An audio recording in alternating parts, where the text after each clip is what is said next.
जहां आसमान से देखने पर हरियाली का एक विशाल समंदर दिखाई देता है और जहां पेड़ों के बीच जीवन की कई अनकही कहानियां छुपी हैं, जहां प्रकृति अपने नियमों के साथ हर जीव को जगह देती है, वही है सेजोसा का पक्के टाइगर रिजर्व। अरुणाचल प्रदेश के इस घने जंगल में स्थित है भारत का एकमात्र समर्पित Asiatic black bear cub rehabilitation centre CBRC, centre for bear rehabilitation and conservation. यही प्रकृति आज भी अपने असली रूप में सांस लेती है और यहीं से जुड़ी है एक खास संरक्षण की कहानी।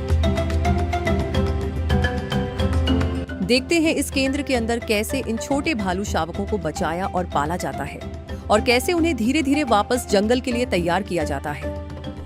आपका गुड नेम क्या है? मेरा नाम पंजित बसुमतारी। तो सर ये यहाँ पे सेजोसा में एशियाटिक बियर का रिहैबिलिटेशन जो सेंटर है जी जी जी, तो आप मुझे बता सकते हैं कि ये कब इस्टेब्लिशमेंट हुआ और अभी तक क्या क्या कार्य कर रहे हैं हम लोग, तो बता दीजिए। ये जो centre for bear rehabilitation and conservation centre है, ये हम लोग का अरुणाचल प्रदेश में इंडिया का एक ही जो ऑर्फेन एशियाटिक ब्लैक बेयर है। उन लोग जो किसी ने माँ खो गया, किसी ने कुछ कारण से अपना पेरेंट्स के साथ अलग हो गया, उन लोग को हम लोग रेस्क्यू करके फिर जंगल में छोड़ देता है। ये जो इस्टेब्लिशमेंट है आपका 2002 को शुरू हुआ था। Wild life trust of India, government of Arunachal Pradesh, ministry environment forest and central zoo authority, ये चारों government and non government organisation मिलके ये जो भालू सेंटर को बनाया गया था।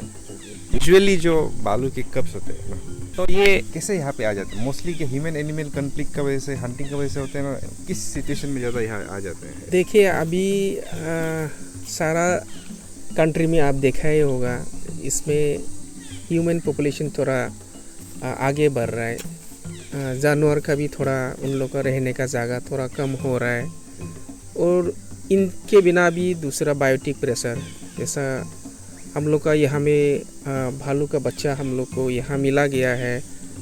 किसी के इंसान के साथ कन्फ्लिक्ट, किसी ने माँ खो गया, किसी का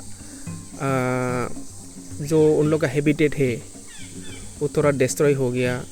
तो बहुत सारा कारण है उन लोग का जिसका कारण से उन लोग माँ से सेपरेट हो जाता है। लेकिन अगर माँ से उन लोग सेपरेट हो गया, somebody has to look after। तो जैसे हम लोग इंसान है, that is our responsibility to look after them also।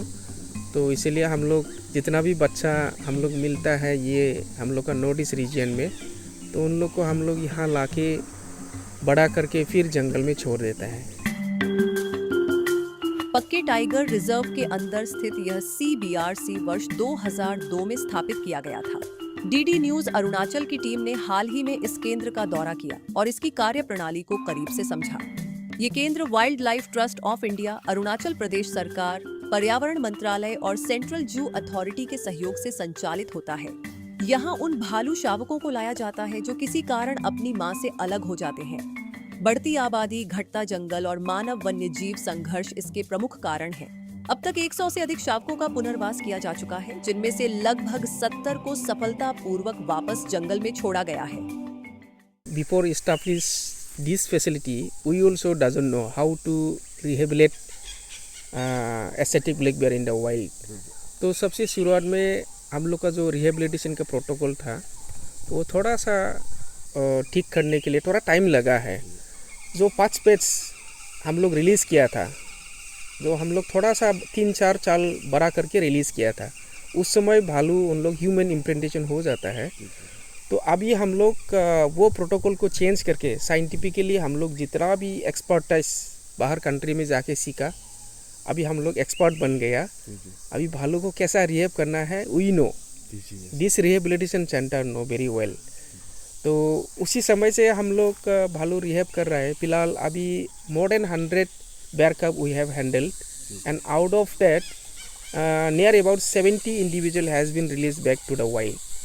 And ये जो आप लोग देखा होगा कैप्टिव एडल्ट बेयर हियर, तो वो जो 5 बैच जो रिलीज़ किया गया था उन लोग फिर वापस आ गया, क्योंकि उस समय प्रोटोकॉल थोड़ा गलत था। लेकिन अभी का जो प्रोटोकॉल है ये वॉक द बेयर प्रोग्राम, जैसा हम लोग बच्चा से उन लोग शुरुआत से 4 महीना 5 महीना में हम लोग जंगल में उन लोग के साथ वॉक करता है, उन लोग को जंगल में सिखाता है हम लोग, तो उन लोग धीरे धीरे जंगल को अच्छा पाने लगता है। एंड एक दिन में उन लोग 10-11 महीना में उन लोग इंसान को अच्छा नहीं पाता है, सिर्फ जंगल को अच्छा पाता है, उसी समय में उन लोग का हम लोग रिलीज़ कर देता है।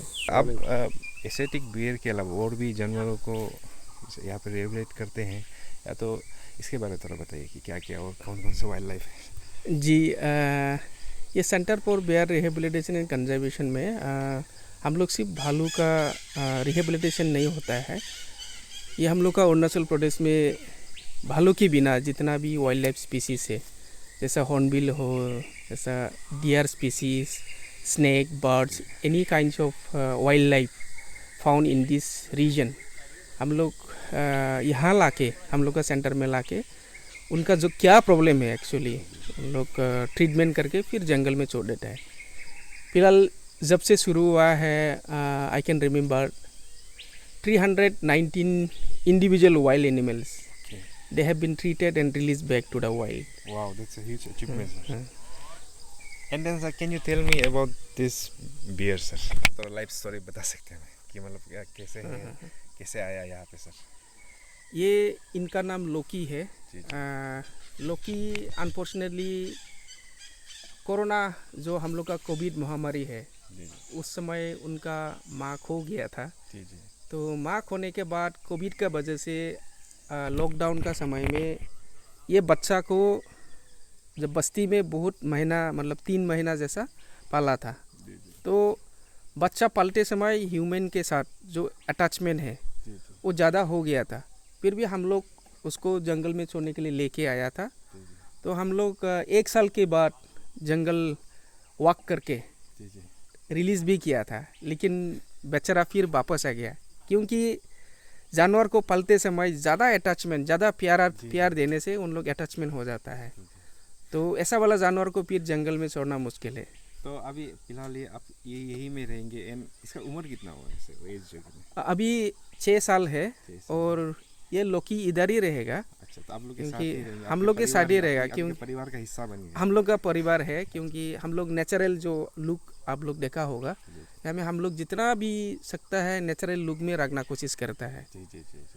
तो ऐसे तो सर बहुत हेल्दी दिख रहा है। और कितने होंगे सर अभी फिलहाल यहाँ पे क्या जो रिहेबिलिट नहीं कर पाए, कितने नंबर्स होंगे सर? हम लोग के पास 5 इंडिविजुअल नॉन रिलीजेबल एडल्ट बेयर है। तो बाकी जितना भी बच्चा हम लोग अभी मिलता है, तो उन लोग को हम लोग जंगल में डायरेक्ट रिलीज़ करने के लिए कोशिश करता है।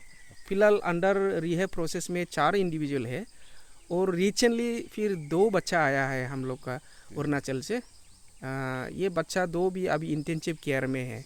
कितना सर ऑर्फन छोटा जो कब्स कितना होंगे सर अभी फिलहाल ऐसे नंबर्स हम लोग जो रिहेबिलिटेशन में है जो?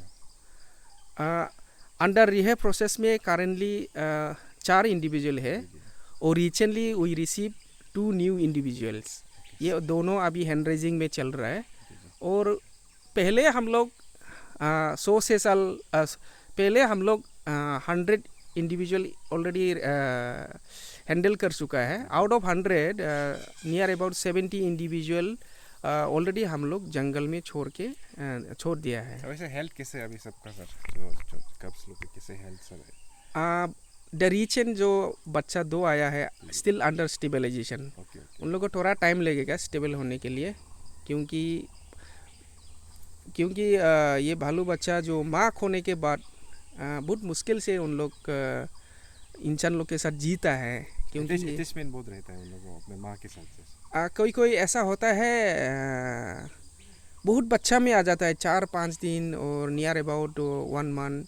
ये सब बच्चा को स्टेबलाइज करना थोड़ा मुश्किल है, तो इसलिए हम लोग इंटेंसिवली देखा है। तो आशा करता हूँ उन लोग भी कंटिन्यूस मॉनिटरिंग में रहते होंगे वो लोग, कंटिन्यूस मॉनिटरिंग 24 आवर्स तो रहते होंगे हम लोग साथ। हाँ, ये जब बच्चा है 24/7 केयर तो ज़रूरी है। तो उसी का मुताबिक हम लोग का जो एनिमल केयर टेकर है उन लोग देखभाल करता है। यहाँ एक छोटा पशु चिकित्सा क्लिनिक मौजूद है और हाल ही में एनिमल किचन का निर्माण भी पूरा किया गया है, जहाँ शावकों के लिए विशेष आहार तैयार किया जाता है।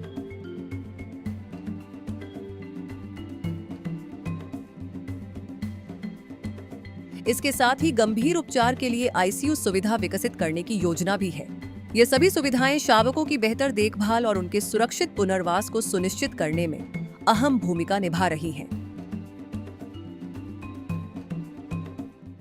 हम लोग ये Asiatic black bear rehabilitation centre में एक स्मॉल एनिमल क्लिनिक भी बनाया है। ये ऑपरेशन टेबल है और ये प्रीच है जो सैंपल एनिमल का सैंपल हम लोग स्टोर कर सकता है, और बगल में हम लोग का लेबोरेटरी भी है। तो क्या क्या यहाँ पे फैसिलिटीज उपलब्ध होंगे जब फुल प्लेज हो जाने के बाद?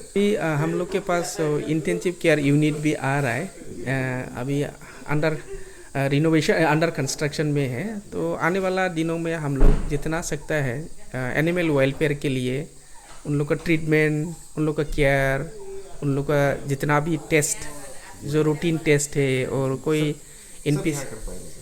हम लोग यहाँ ही जितना भी सकता है इतना ही यहाँ ही करने के लिए हम लोग कोशिश करेगा। तो वैसे सर मेन फोर्स कैसे यहाँ पे सफिशिएंट है सर? फिलहाल हम लोग के पास जो एक्सपर्टाइज है वो सफिशिएंट नहीं है, फिर भी फिलहाल अभी हम लोग दूसरा जगह से थोड़ा सा एक्सपर्टाइज उन लोग के साथ भी ले रहे हैं, असम से थोड़ा सा हेल्प ले रहे हैं। और हम लोग wild life trust of India उन लोग भी काफ़ी सारा हम लोग को हेल्प कर रहा है। तो आने वाला सालों में देखता है हम लोग कैसे उसको मैनेज कर सकता है ह्यूमन रिसोर्स को भी। लेकिन ये हम लोग का प्रोटेस्ट में बिल्कुल जो एनिमल वेलफेयर जो है वाइल्ड लाइफ के लिए बिल्कुल चाहिए हम लोग को थोड़ा सा जैसे भी फैसिलिटी अच्छा फैसिलिटी होना चाहिए। ईटानगर में एक है हम लोग के पास मिडिल ऑफ द स्टेट, वो तो सेंट्रल ये हो गया। उससे अलावा भी दूसरा जगह में थोड़ा सा वाइल्ड लाइफ के लिए फैसिलिटी होने से बहुत अच्छा होगा। तो देखिए ये हम लोग का अरुणाचल प्रदेश में पार्टिकुलरली हम लोग देखा गया कि हम लोग का मोस्टली ट्राइबल डोमिनेंट प्रदेश है। इसमें हम लोग का कभी कभी रिचुअल जो हंटिंग है, हम लोग का ट्रेडिशनल जो हंटिंग है वो बहुत सालों से है। तो कभी कभी उस समय भी एक दो हम लोग भालू बच्चा का माँ को खोना पड़ता था। तो इसीलिए ये भालू बच्चा लोग ये रिहेबिलिटेशन सेंटर में आ जाता था। तो अभी धीरे धीरे आदमी लोग बहुत समझने लगा ये सब अच्छा काम नहीं है। तो पहले जितना भालू आता था आजकल थोड़ा कम है। तो that means something has come up our result. तो हम तो आशा करता हूँ आने वाला सालों में भालू बच्चा मत आओ हम लोग का ये रिहेबिलिटेशन सेंटर में। तो मैं पब्लिक लोग को जितना भी है हम लोग का प्रदेश अरुणाचल प्रदेश का वासियों को मैं वही अपील करना चाहता हूँ, ये जो हम लोग का एस्थेटिक ब्लैक बेयर है ये बहुत इम्पोर्टेंट स्पीसीज़ है और सारा प्रदेश में ये स्पीसीज़ हम लोग के साथ था, अभी भी है और आने वाला सालों में भी हम लोग के साथ जिएगा। इसलिए ये भालू का माँ को, भालू स्पीसीज़ को, नॉट ओनली भालू जितना भी वाइल्ड लाइफ है उन लोग को हार्म नहीं करने से ठीक है। क्योंकि हम लोग का प्रदेश में जितना भी इंसान के साथ जितना भी जानवर है उन लोग सदियों से हम लोग के साथ ही है, उन लोग अलग नहीं है। तो उन लोग को हार्म करना ठीक नहीं है। जो भी wild life in distress condition अगर आप लोग कहीं में भी देखो, so better to inform the nearest forest official, जहाँ में भी है आप लोग का concern DFO, concern range officer और forester, forest any government forest officials, उन लोग को बता देने से ठीक है।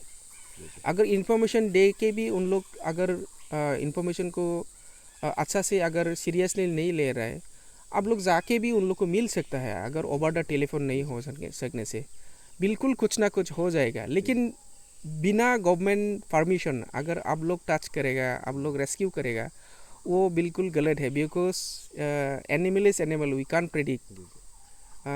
कुछ भी हो सकता है, आपको बीमार भी लग सकता है, आपको इंजरी भी हो सकता है। इसीलिए आप लोग इन्फॉर्मेशन देना है नियरेस्ट फॉरेस्ट ऑफिस में। इन शावकों को बहुत कम मानव संपर्क में रखा जाता है और वॉक द बियर प्रशिक्षण के जरिए उन्हें जंगल में जीने के लिए तैयार किया जाता है। ये प्रयास सिर्फ भालुओं को बचाने तक सीमित नहीं है, बल्कि ये संदेश भी देते हैं कि अगर जंगल सुरक्षित रहेंगे तो वन्य जीव और इंसान दोनों साथ रह सकते हैं। प्रकृति के संतुलन को बनाए रखने की यह कोशिश आने वाली पीढ़ियों के लिए एक महत्वपूर्ण संदेश छोड़ती है।